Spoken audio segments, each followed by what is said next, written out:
there are a number of people apart from Nayan, and of course the entire SACTEM unit and organization as a whole for giving me this opportunity.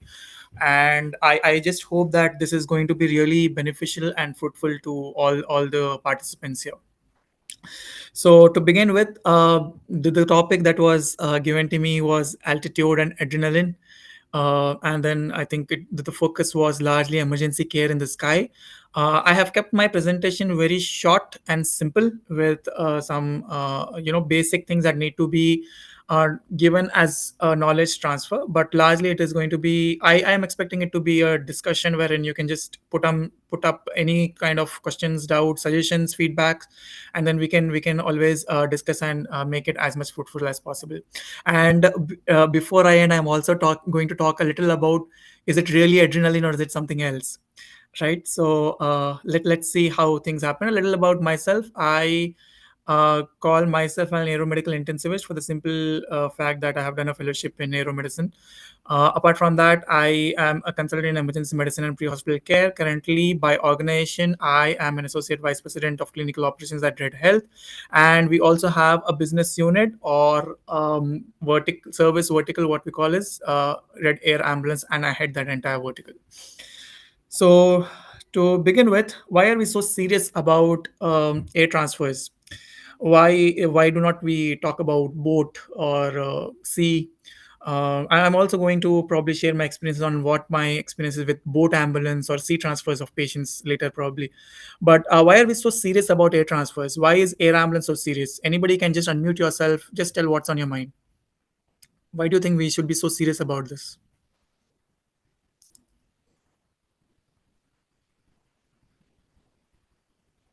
Anybody? I mean, do you think this is because of the flights are the best chosen and safest way for transporting? All right. So flights are safest. Why are we so serious about this? And what has made you know the flight so safe? That there should be something behind it, isn't it? Right. Okay. So not to waste much time. So the reason why we are serious about this is for the simple fact that any aircraft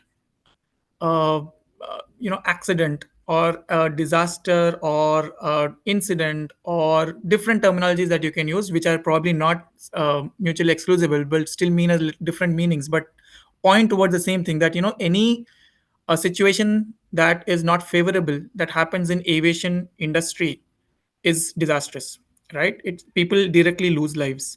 Very rarely you find that people coming out really they come out alive, and they are able to survive that particular incident. So the reason why we are so serious is that the safety is of utmost concern. The risk is very high.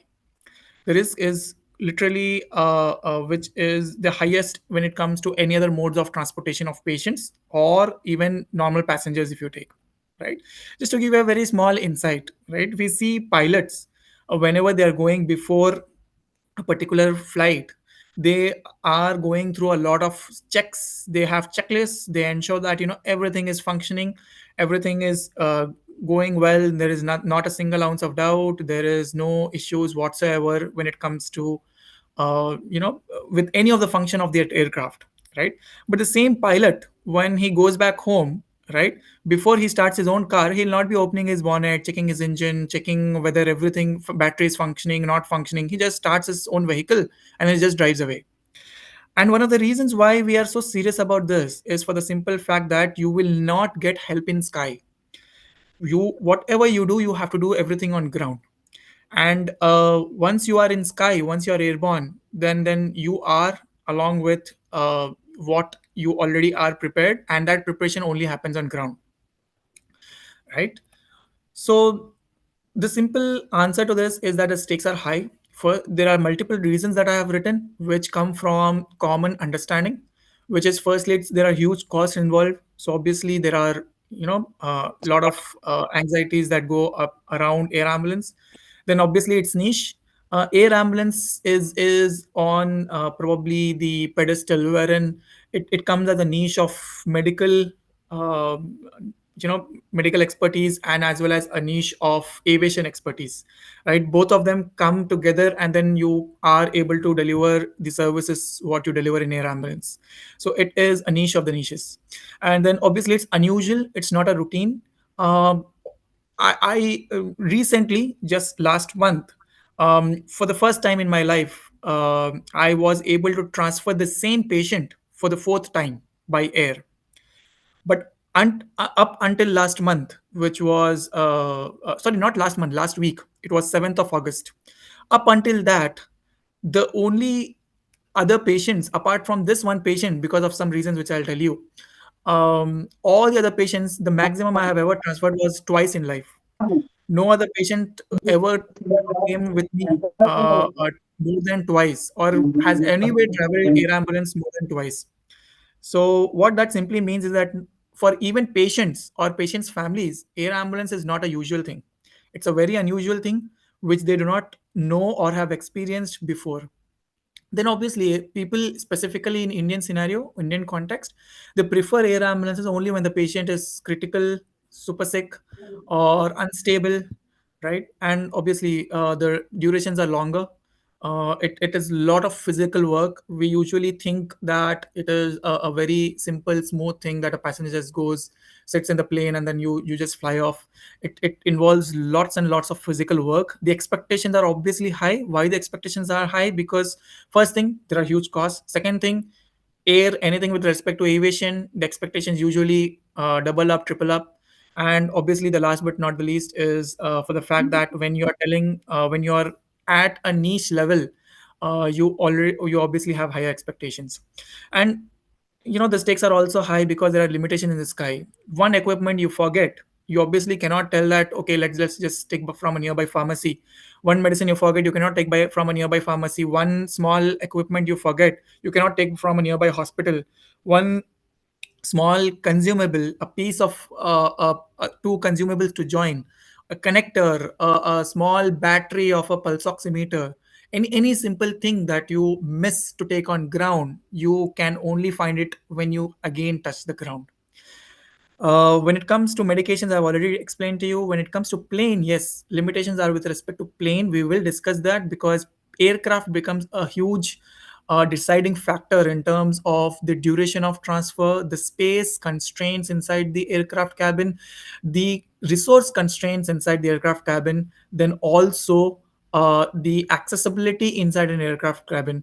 Apart from that, obviously it's also mentioned about route and destination. Obviously when you know that the route is over the sea, then you can only understand that only when you cross that sea or ocean, then only you are going to get something that you are actually looking for.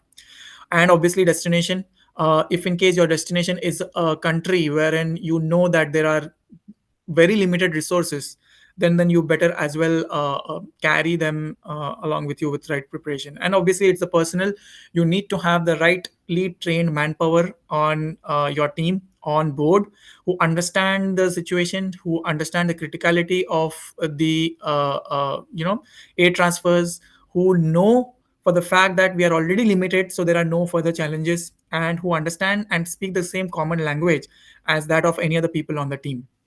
So that's why there is a very simple dictum which is not invented by me. It has been there since ages, which is that failing to plan is planning to fail. This very well applies in any air transfers, anywhere you go.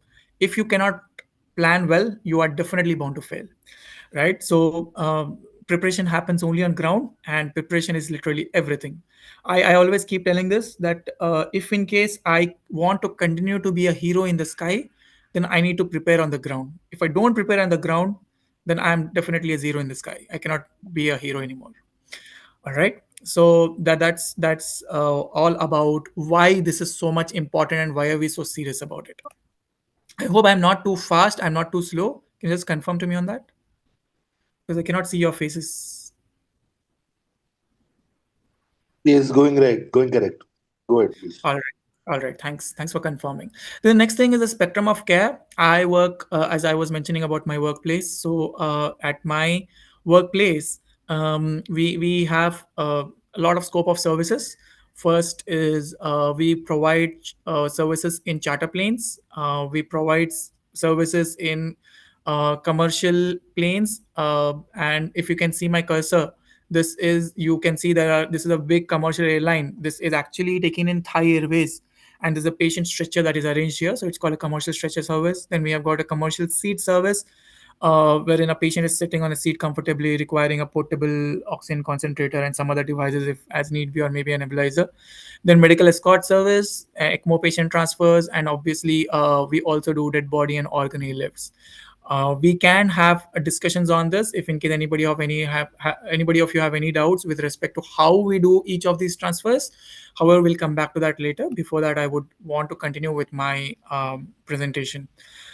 As I mentioned to you, preparation is everything. Preparation is the thing that is going to take to success of any transfer. We have got lots and lots of pre-flight checks, just as we have pre-flight checks for any uh, takeoff and landing of a passenger aircraft. Just like that, we also have for air ambulance transfers or air transfers. Specifically speaking about medical checks, because largely the audience here is medical. Firstly, we need to understand the patient's suitability. Whether what is the patient hemodynamic stability? How is this airway? Is it secured? Not secured? Are we prepared to secure? Is there any untreated pneumothorax? What is the oxygenation or oxygen status on ground? Is the patient hypoxemic, or is the patient in having good saturations? Or is the patient having any respiratory failure, or is at a risk of respiratory failure? Then obviously risk stratification, again, as I told you, respiratory failure, risk of respiratory failure, any recent strokes, any recent MIs, any arrhythmias, any stress induced diseases including psychiatric illnesses, any stress induced arrhythmias, any stress induced irritability. Also, we also need to understand that risk stratification comes with respect to the duration of transfers that we have. The shorter the duration, the more you are in control of taking care of that risk, and the longer the duration, you can be in control provided you prepare really well and you know what you are going to encounter and you prepare accordingly. Medication review, of course, anticoagulants, vasopressors, sedation requirements. A lot of patients, what happens is, just like what we term as ICU psychosis, there is an also there is something called as cabin irritability, which wherein just by being in one single position on an aircraft, a patient can actually become irritable, right? That is actually something which people look into. What we have to ensure that we are taking care of it. Then apart from that, there is obviously what Nayan was asking just before this: weight and balance considerations with equipment and patient. When I say this weight and balance considerations, as I've already mentioned, but I would want to repeat for the larger audience, it is that when it comes to specifically helicopter related transfers, then yes, this comes into play. For fixed wings, this does come into play. However, not does not affect routinely. Only when the patient is also very heavy, when we are very much high on equipment, we are taking isopod, we are taking ECMO, multiple other things, and the aircraft is small, we are going through turbulent weather, then these things can come into play. Otherwise, usually it's the helicopter wherein we need to really be careful with the weight considerations. Fixed wings are usually well sorted for that. Then debriefing on medical plan and potential diversion points. This is really important because firstly is on team briefing. So we usually have, you can see I have put up some medical checklists that we have. Not medical checklist, sorry, air transfer checklist that we have on the right of the screen. So we ensure that all that things are prepared, all that things are ready, and then we have a team briefing. What if something is not there? What if we need something else? What we need to do if in case the patient deteriorates? What to do if in case the patient behaves in so and so manner? What in case we take a diversion? What in case the weather is bad and we're not able to land at a specific place? Everything we have to ensure that is being communicated. Maybe the discussion and planning can happen before that, but needs to be communicated to the team that is traveling. Nothing should come as a surprise. Then obviously documentation, it's the consents, it's the pre-flight checklists, and multiple other things. Just to take you through a journey. Okay, one of the brief transfer checklists which is filled, it is up for a recent transfer, not a recent transfer actually, it's in July, so it's quite old. But yes, so this is how we fill it, and then we go for the pre-team brief that's happened. This is how we prepare the equipment. If in case we have to pack and take it, then yes, the source of oxygen is the oxygen cylinders that you can see. That's the first image here, there. Then I'll just go clockwise. The next one is the patient. This is a scoop stretcher that we are packing in. Then we have patient comfort, bed sheets, blankets, pillows in one another bag, and then obviously there is one last bag that you can see on the bottom left, which is having the suction apparatus, monitor, along with the defibrillator and pacer, and then syringe pumps, batteries, and stuff like that. We will go through all of this again, but just giving you an insight on how we prepare our equipment. And then finally, our equipment, this is furthermore, once it's packed, it looks like this. You can see on a trolley in an airport, we have placed it. This is the bag wherein you see, sorry, just give me a moment. I don't know what it is. Yeah, so this is a bag wherein we have put all the airway and breathing supplies or the resources. This is all the circulation and drugs that we have prepared. So we have prepared two bags, and then the other bags have equipment. Sometimes based on the aircraft type, if the aircraft type is a charter, then we go ahead for this bag, because in charter we can take big sizes bags. But in case it is a commercial airline, then we will have to follow the cabin protocols, at least to an extent wherein it is acceptable. So obviously these are not the regular size of our handbags; these are bigger, but at least it should fit in the cabin storage area. So that size bags needs to be prepared along with the same equipment we ship from here to these kind of bags. So that's about preparation. Then, just to take you through a journey, this is something where we explain the high risks or the other consents. We take transfer consents, we take high risk consents based on the condition of the patient and the duration of transfer. Sometimes the risks only get increased just because the duration of travel is pretty long. Sometimes the risks only get increased because of the altitude that we are flying in. Sometimes the risks only get increased. These are all non-medical factors, right? Sometimes the risk stratification is also based on what resources we have.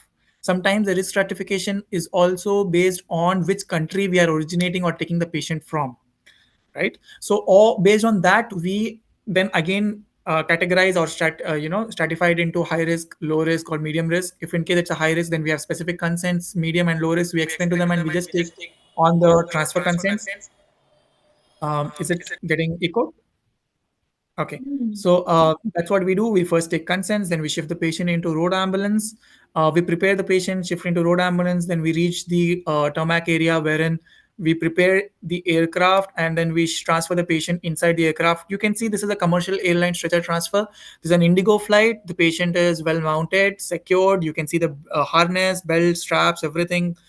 Patient is completely fine. After that, the other passengers are coming in to sit and take their own seats.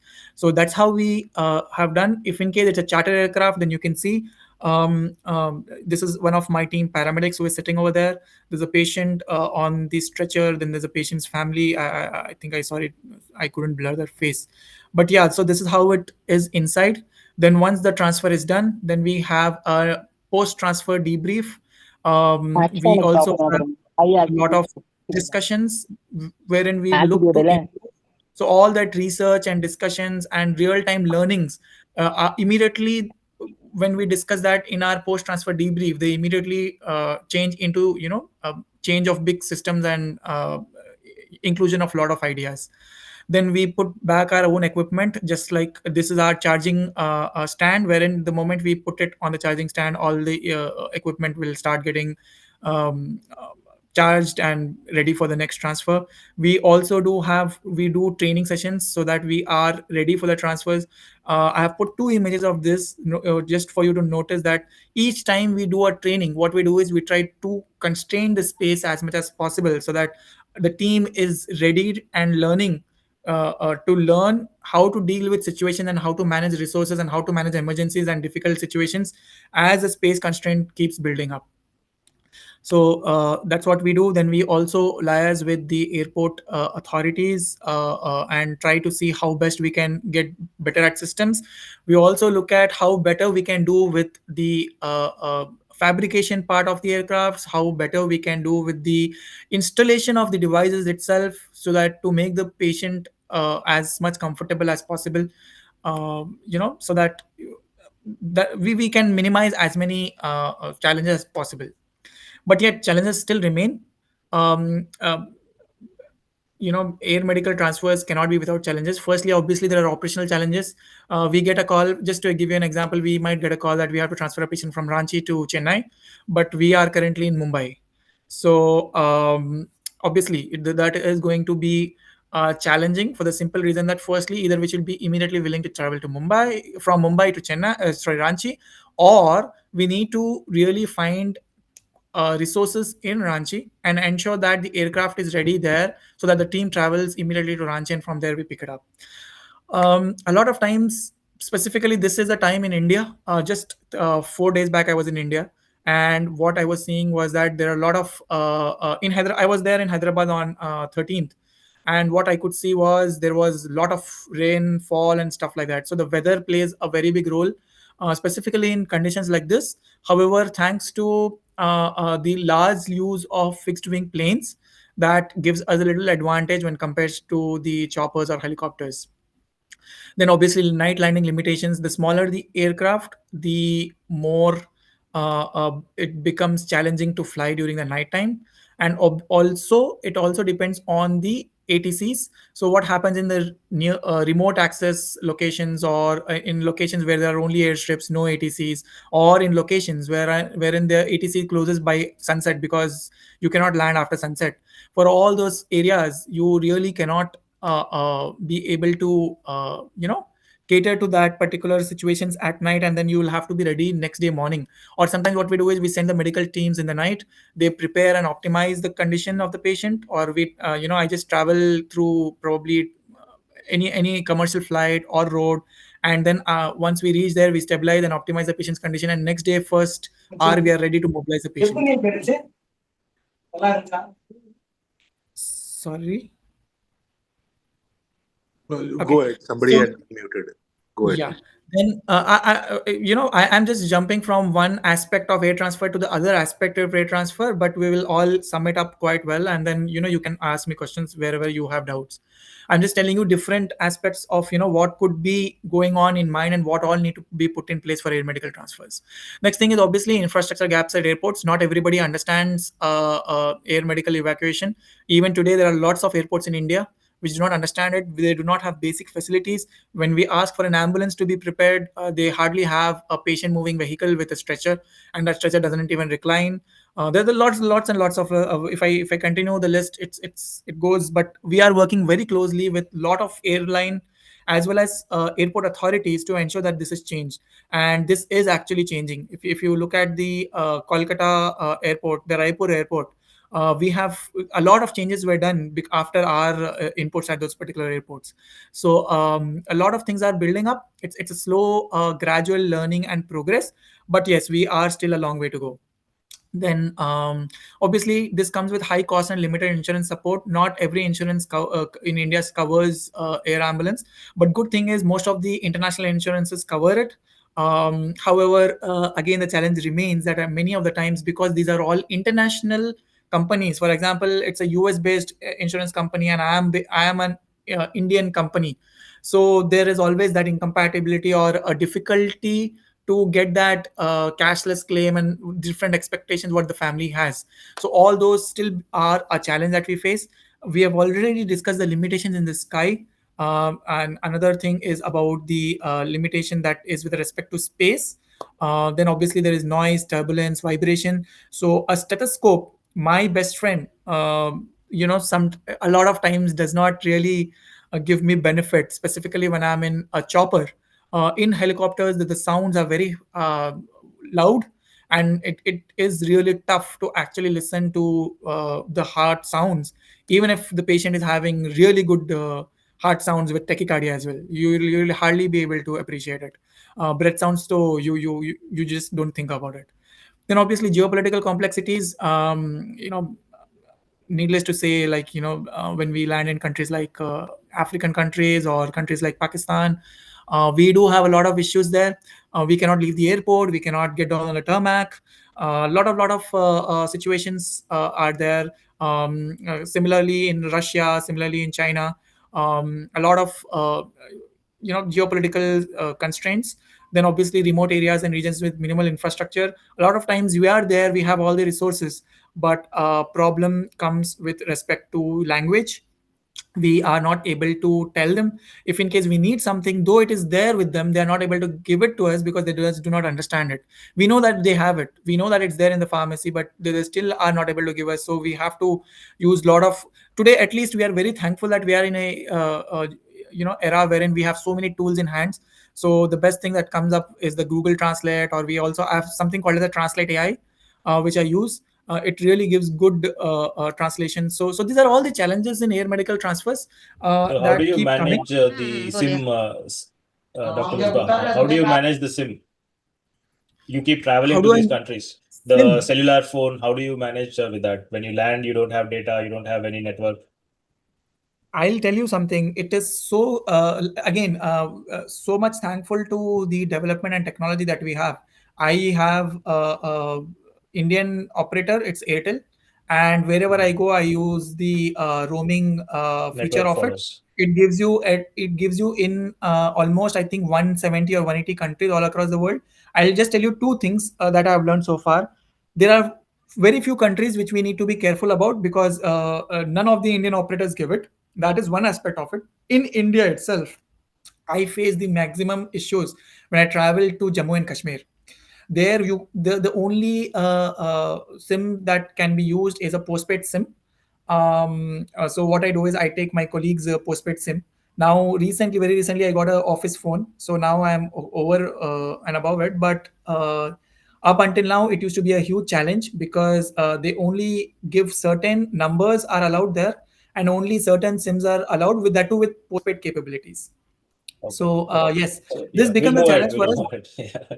Yes, yes. Yes. So, but a lot of transfers do happen in Srinagar. So that somehow we are trying to see how best we can overcome that.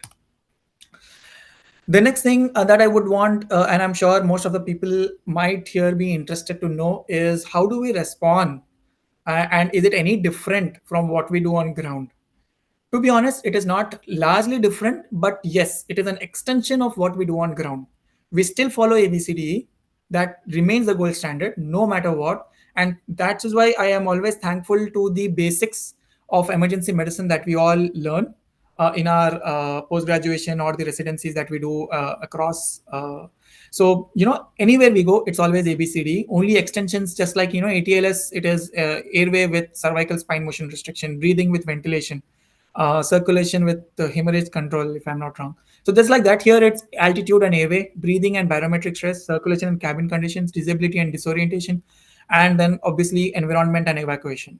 So altitude and airway, I'll quickly go through this. Always remember, it's always airway. Airways first. There's no doubt about it.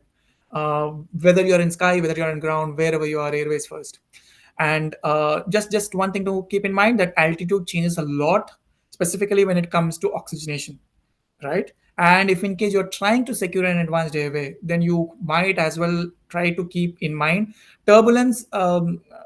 Turbulence is one of the things, but more than turbulence, I would tell you space and resources constraints, because you have only one or two people on board with you who know what you're doing, and you really cannot be having that luxury of that hospital setup wherein you tell, okay, somebody pass me a bougie, okay, somebody please give a sedative, okay, I am oxygenating, okay, let's wait for 8 minutes, right?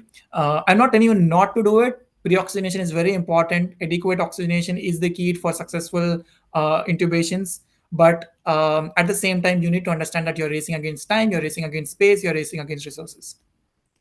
Next is breathing and barometric stress. So we all know oxygen is scarcer at altitude. Um, uh, in cases of what you call choppers, this plays very high role because choppers are unpressurized cabins largely, but at the same time choppers fly at a lesser altitude, so that way you are safe.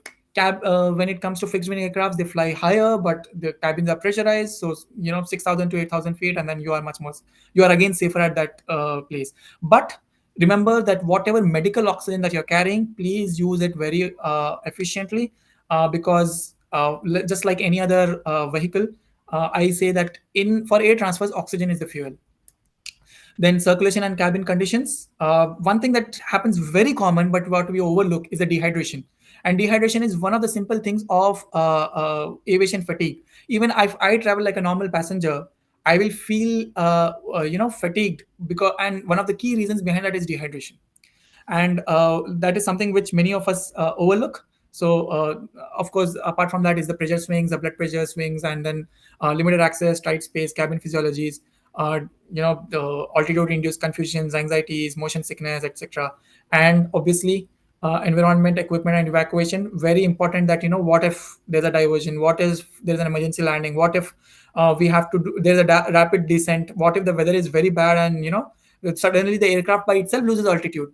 It did happen with me at multiple occasions. And rapid descent is one of the things that I have learned both the hard way and the other way as well. So yes, one thing that I would always try to tell as to all the people is, always try to stratify your things based on what you can control, what you can influence, and what you cannot influence, and what it becomes your concern. Because I find a lot of times, because nowadays what has happened is, a lot of air ambulance companies, they just come and, the doctors are there, and the doctors don't know, they are just post mbbs doctors. They just go on flight and they start doing transfers. They always come to me and they ask, okay, how do you do this, what about this, what they get stressed about things which are not even under their control. So when I teach them something, what I always tell them that, first try to understand what is under your control.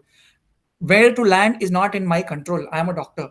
So there's no point me going and shouting on pilots, "Arey, jaldi land karo, just get down. I need this, that." I should know what is my limitation, what I can control, what I can influence, and what should be my concern. So that's really, really important when it comes to the response. Some of the unforgettable missions and unimaginable stories. Uh, yes, I think very simple, crisp lines I have written. There was a 62-year-old man. He was post cardiac arrest. He was post cardiac arrest in front of us. I mean, sorry, he was in cardiac arrest in front of us. We went to the hospital. We saw that he was already in cardiac arrest. Everybody lost hope. The family just told that whatever it may be, even if it's a dead body, just move. We first took part in that particular CPR.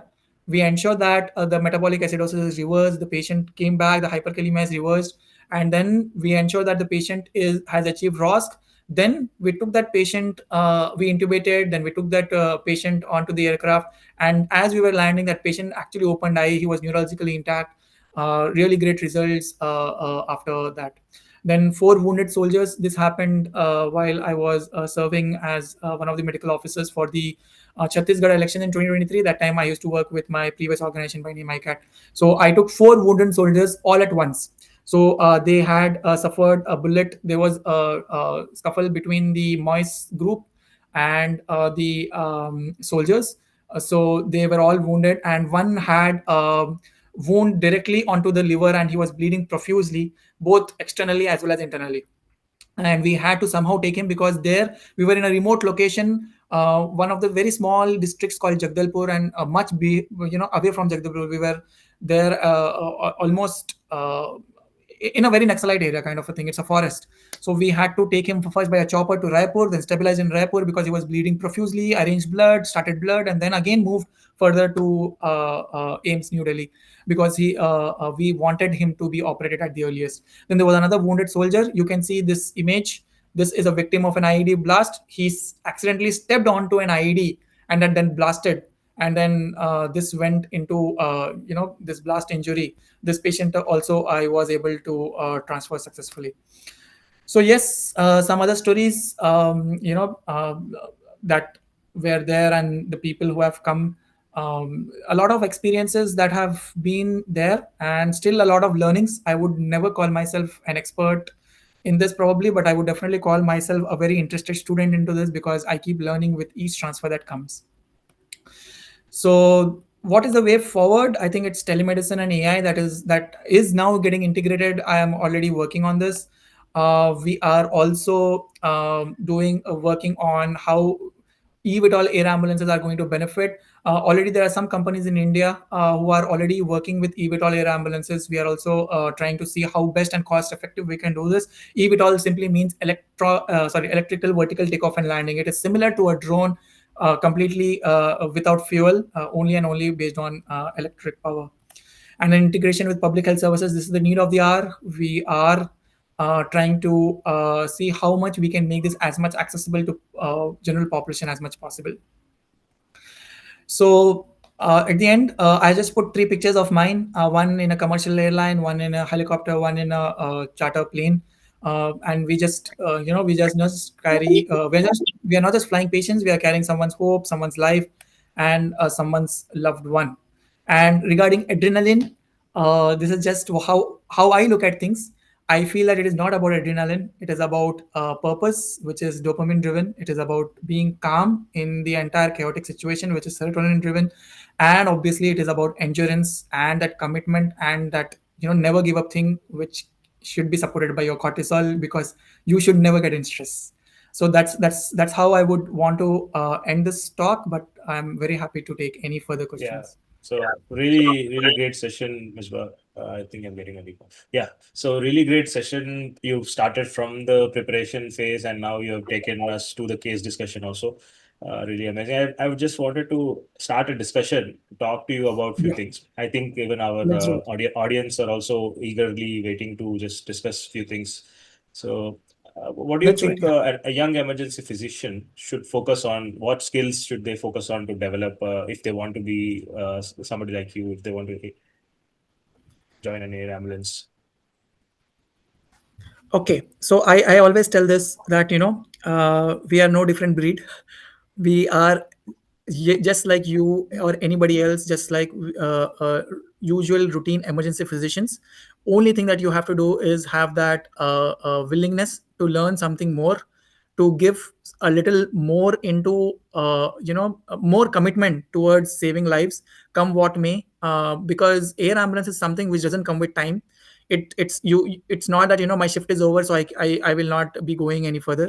Okay, air ambulance transfers, one of the longest transfers that I can recall. I have done over almost 40 hours, right? And it was me and only one paramedic with me. So you can only understand how this puts a toll on your body, how much you will have to Yeah. be ready to bear.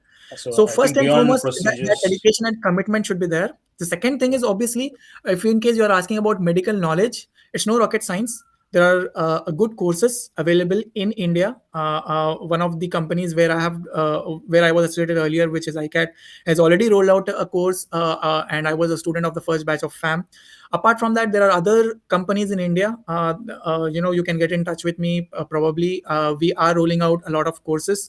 Along with that, many other countries nearby India and also far away from India are giving these courses, wherein you can the knowledge part, the expertise, the skill set part, it's pretty learnable. so without any course, if I have to join and say I'll just join as your apprentice, I join as a junior to you, and can I get to that level? Can I learn it without any course? You can, but I can always put it this way. When you want to learn by experience, probably you will have to row the raft upside.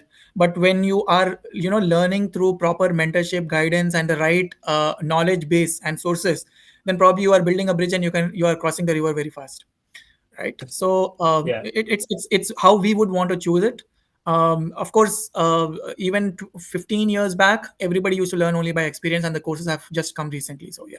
Yeah, I guess because going through proper training will also train you to remain calm, stay calm in all those situations you have just spoke about, and that Exactly. takes real training to do that. I guess.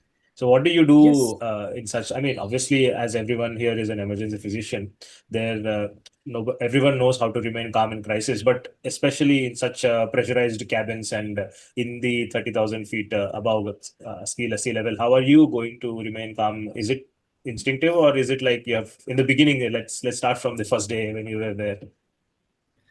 I'll just come to first day for sure, but I would want to take you back to what I was talking about: circle of influence, circle of concern, and circle of control.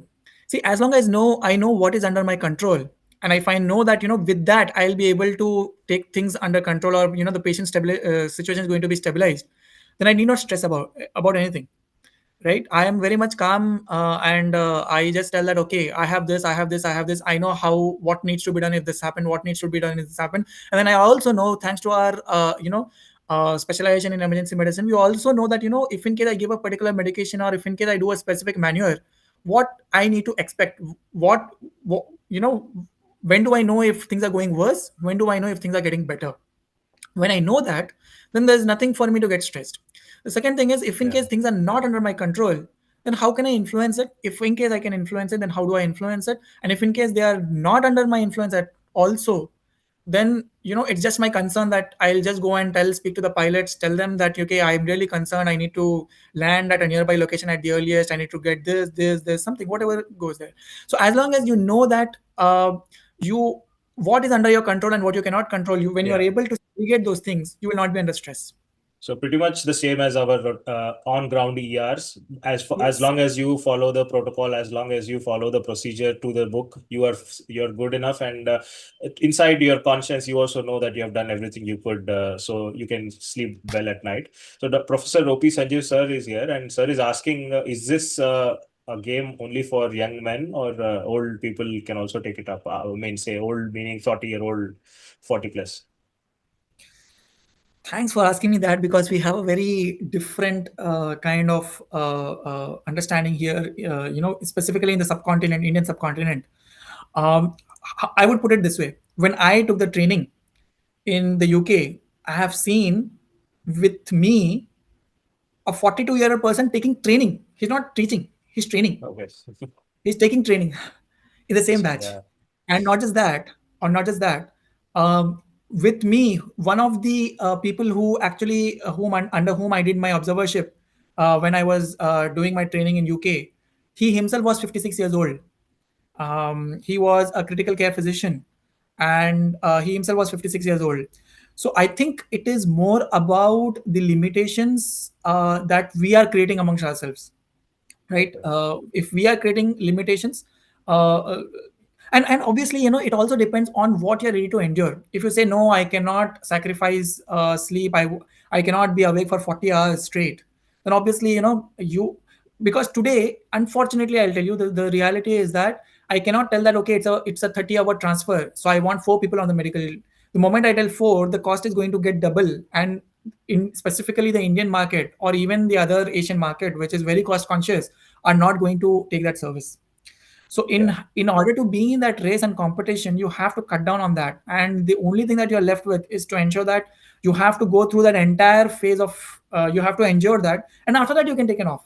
So any person who is ready to do, irrespective of that age, there are a lot of young people who do not want to go through that. So it's not about age, it's about that endurance. Yeah. So the thing is, actually, Misbah, you and me were always, I mean, you were on the flight and I was on the ground. I was always on the receiving end from you. Most of the times you have given me handover in my ER at AIG.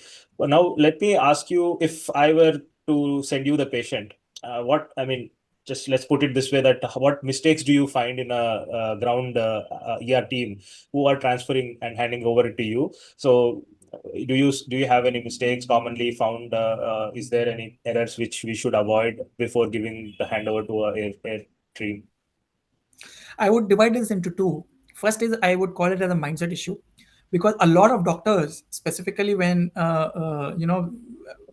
when we are working in a very controlled space and environment, right? So including myself, probably I also probably was like that. We think that we whatever we are doing is the best for the patient, right? But only and only when a person from external area comes and tells you no, no, no, no, this could have also be done, then that's where people start opening up, right? So first thing, it's about mindset. Second thing is, it's not largely that it's a mistake, it's the resource constraints, I would put it like that, that people are not able to do it. I have found fantastic talent, fantastic knowledge and skill set in the remotest areas of India, and not just India, even in the remotest areas of Asia, Africa, and also Europe. And they have a lot of skill set, they have a lot of talent, but they do not have resources. They're not able to do something for the patient just for the fact that they do not have that particular resources, or the patients are not able to get that to them. So Yeah. it is not a mistake. However, said and done, there are certain things which probably we can improve on with the current skill set and resources that we have. First thing is ensuring that ABCD is followed. Still, there are so many emergency departments which do not follow ABCD. We go there, we see them. The patient has a compromised airway. They say no, no, no, हमने bleeding रोक दिया है, right? So I think it is only and only sticking to basics, ensuring that the ABCDs are followed and ABCDs are properly optimized so that everything else falls in place. Yeah, because even when we ground teams are putting chest tube for small, even a minor pneumo, or we are adjusting the cuff pressure, but you're still there to take care of all of that, and you have your own protocols. So I think you are there to cover for the mistakes which the ground teams might do it mistakes or missed things, right? So Yes. pretty much that, and now the Madhya Pradesh government is giving. I heard they have free air service to their people there. So, do you think what any other policy should be changed in India? What type of policy changes, and at what level are we in India compared to UK or Australia, which has far more superior helicopter and EMS? So I would want to put it this way that if we look at countries like Germany, Australia, UK, right, their air ambulances are there for patients. They are service oriented and they are patient centric. In India, though we market it as patient centric, but the reason why it has not reached everybody is because it has become a political market, right? For example, my government is giving it, so my government is better than yours, right? It is unfortunately like that. The truth of the matter is that, but good thing is that that is at least affecting one of the state's populations. So at least Madhya Pradesh population is getting benefited out of it. The similar situation is in Jharkhand. So Jharkhand government is giving on selective basis. So some people in Jharkhand are benefiting out of it. So yes, there are small pockets in and around the country. If in case you're talking specifically about India, there are small pockets wherein yes, these services are available, but this is only and only marketing campaigns and only done for political gains. So Currently, it's pretty much like unfortunately, that is the Ayushman Bharat. situation. So it's Unfortunately, pretty that is much the like situation. Ayushman Bharat, which is on paper, Correct. but when you go to the hospital, you don't get any claims for that issue. So No, how see, much I'm would not you? telling that. I would want to clarify. Sorry if I'm interrupting. Uh, People are getting free services. I'm very happy for it. But the thing is, it's not for the patients. I mean, the idea is not patient centric. If the idea is patient centric, then it will be for a much larger population without this selective bias of patients. Only this particular patient will get it. Only that particular patient will get it. That will go away. If in case it's Oh, patient okay. centric, that's how I would want to put it. Yeah. Okay. So below poverty line patients are getting for now something like that, right? Yes, Right. So that's something we need to improve. There's a lot of scope for air ambulance. I mean, right now, I of course. think only very few companies are operating. How much, on an average, let's say, from Delhi to Hyderabad transfer would be costing? It depends on the type of aircraft that you're choosing and the urgency and patient's condition. However, if in case you would want to know, in charter plane of a small size, the photograph that I have shown probably, Yeah. that will somewhere cost between 10 lakhs to 12 lakhs, somewhere like that. So 10 lakhs for one trip, one way. It's not Yeah. obviously one way. You would not be waiting till the patient goes by. So now the Yes. thing is, they will activate you. You are in Hyderabad. So you have to take a flight from Hyderabad, fly to Delhi, and then take the patient from Delhi and come back to Hyderabad. That's how it works, right? Yes, I mean, see, I have now been able to develop teams across India. So it depends on the availability of my team. If in case it's Delhi to Hyderabad, then I have my teams both in Delhi and Hyderabad. The Yeah. challenge comes when it originates or it the patient lands where I do not have my teams. Then I have to send from a third place. Otherwise, I usually have my now because of my the reach through the organization Red Health where I work in. We are currently available in almost close to 23 to 24 cities in India, and that gives us a lot of that enables us to Leverage. Yeah. get the resources at the earliest. That's pretty great. I mean, I keep seeing all the good work you do and really proud of you. I just hope you do great, keep doing great. Now, any other questions for Dr. Misbah? Do you No, have? I would like to make a small offer to Dr. Misbah to share some of his very interesting case reports through our SACTEM's journal, JACTEM. Yeah, we Okay. have a journal. Yeah, So, we have. Dr. Misbah, Yeah. actually, there were a few instances. I think Red Health also worked for the government, rescuing the landslides.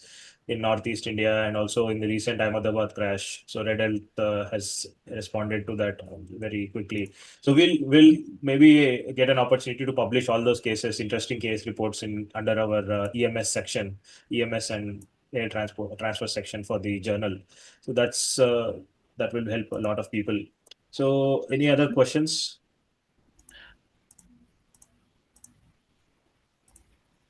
No, I I think think we we have covered almost all the questions. There was one question: can we use defib for shock in midair?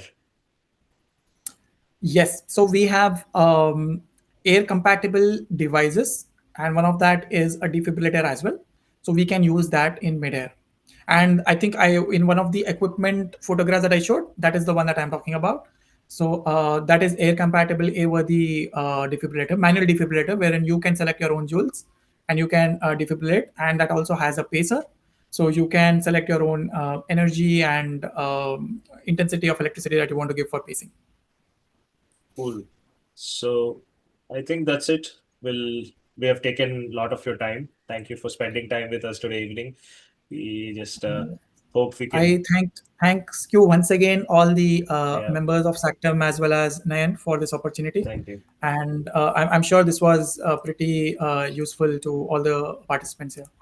Yeah. Really busy man, Misbah, because one day I see him in the hospital giving me handover, and next day I see his post in LinkedIn is somewhere in Europe. So he's always busy. And thank you for taking time for us all. Really, thanks. Bye. See you. Pleasure is all mine. Thank you so much, everyone. Bye bye.